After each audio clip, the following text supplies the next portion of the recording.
Something that I discovered and that has become, unfortunately, apparent to me as a result of being a graphic recorder in the last decade.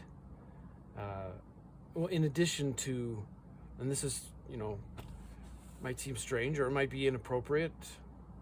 I don't know, but I've quite enjoyed over the years the feeling that I get when I'm at an event and there's a smudge to begin.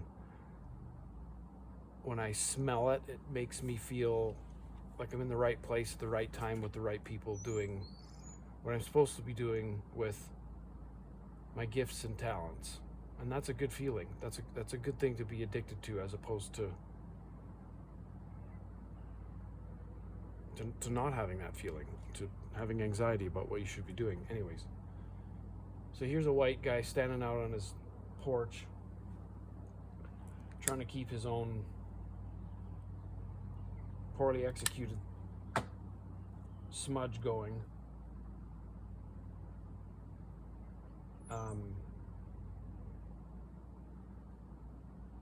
Because I want to smell that smell, and I want to have a good, hopeful, safe feeling. So what I want to share that I don't know that people know is the frequency with which events planned with First Peoples encounter abrupt cancellations due to deaths within the community. It happens all the time.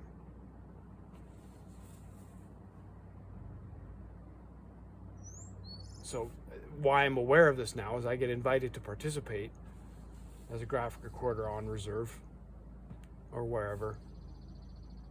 And then events change anyways. So the first I became aware of it, well, it happened at a youth summit once where a youth committed suicide. And so most of the attendees in the community, they otherwise would have been at the event, but they weren't at the event because they were across the street with the family. And then another planner told me in the beginning stages, I saw once that was actually a part of like the facility rental. Like it was sort of like trip cancellation insurance. It was basically like community tragedy provision. So I was like, wow, this is a regular enough of a thing.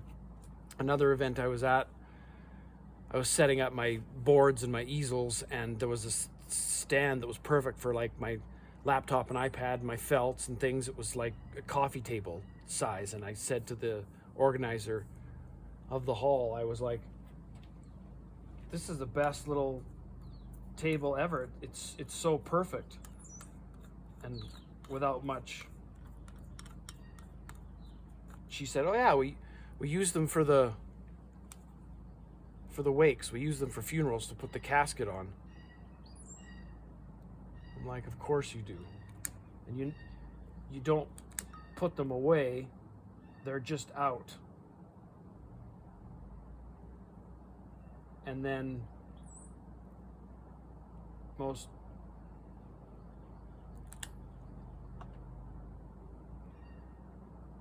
recently, like the day before an event, I get an email saying there's this death of a youngster in the news, and there was a home burned down.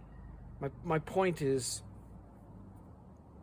whilst there are conversations to be had about transparency in leadership and accountability, it doesn't change the fact that I'm aware that on a pretty regular basis there's a very high amount of death happening with youth in community, and that's on top of all of the social determinant of health disparities that these young Canadians deal with every day. they deal with. Anyways, so I lose a gig.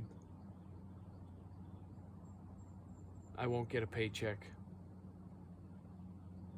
That's, true for the day, but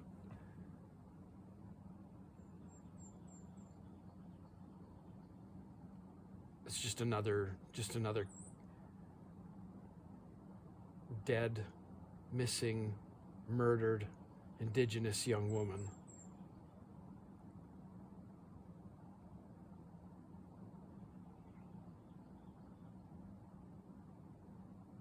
So you should be aware that the trauma is not something that happened. It's something that's happening. It's happening now.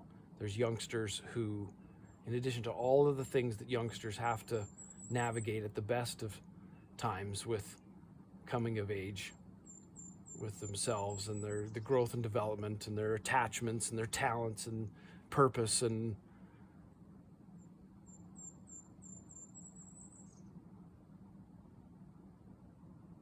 they have an inordinate amount of suicides to deal with also now. So that's something that's happening now. I think that qualifies as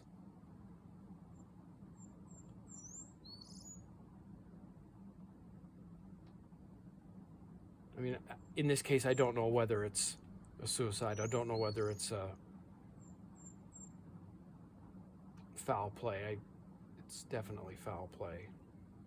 But anyways, just some white guy smudging because he's sad.